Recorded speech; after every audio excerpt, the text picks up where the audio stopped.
I really want to like Suicide Squad, Kill the Justice League. I adore Rocksteady's Batman, Arkham Trilogy. I enjoy open-world superhero action. I've even had brief but intense relationships with looter shooters. But something about the junction of all of those things just doesn't feel right. Whether it's the lackluster loot systems, dull and repetitive task design, or a hollow post-game, I can't see myself wanting to play much longer now that I've finished the campaign tale. That's a major issue for a live service game that expects to maintain our attention for months, if not years.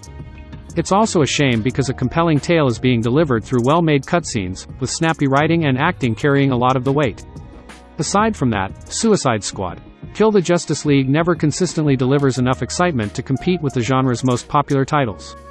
While the similarity may appear obvious, Suicide Squad, Kill the Justice League is built in a similar style to Marvel's Avengers, which I spent dozens of hours loving despite its obvious flaws.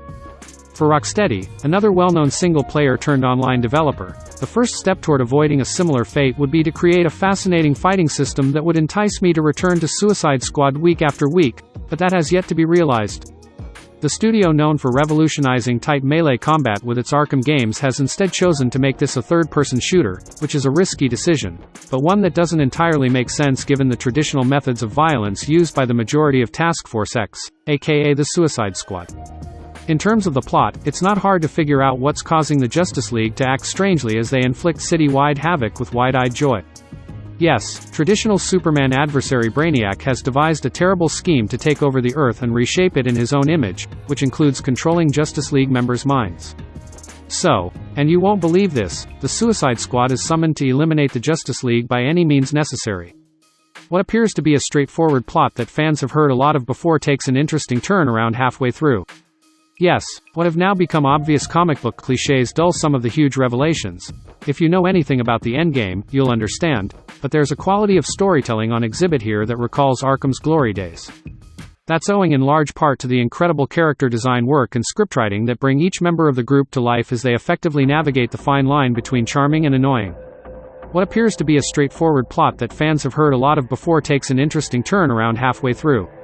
Yes, what have now become obvious comic book cliches dull some of the huge revelations. If you know anything about the endgame, you'll understand, but there's a quality of storytelling on exhibit here that recalls Arkham's glory days. That's owing in large part to the incredible character design work and scriptwriting that bring each member of the group to life as they effectively navigate the fine line between charming and annoying. This results in an odd disconnect between how these villains act and how they were scripted.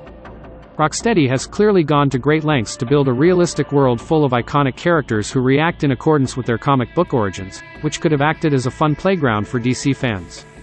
But what we got was like going to see your favorite football team only to discover that, for some reason, they were asked to play tennis instead.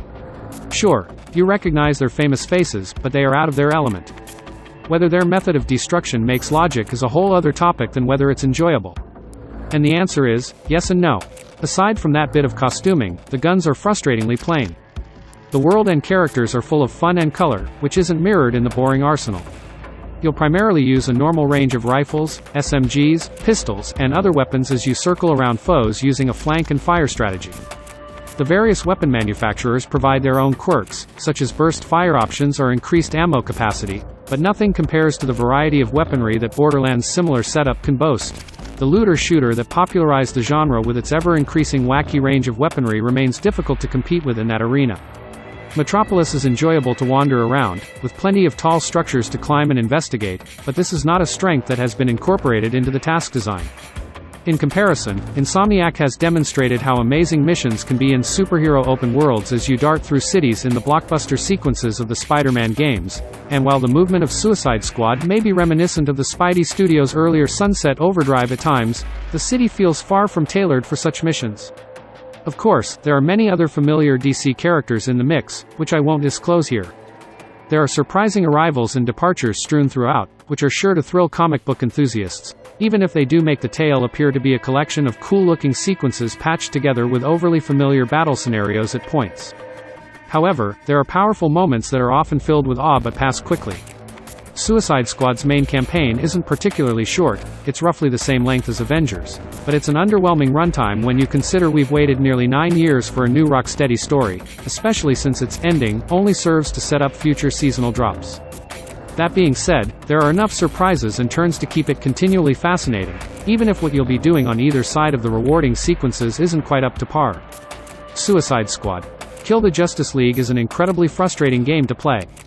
There are several enjoyable elements here, including action that is fast enough to carry a genuinely strong DC Comics plot elegantly clothed in high production qualities.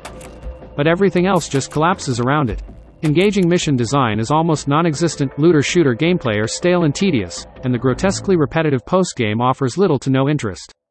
The end effect is a jumbled muddle that never impresses with its myriad ill-conceived concepts.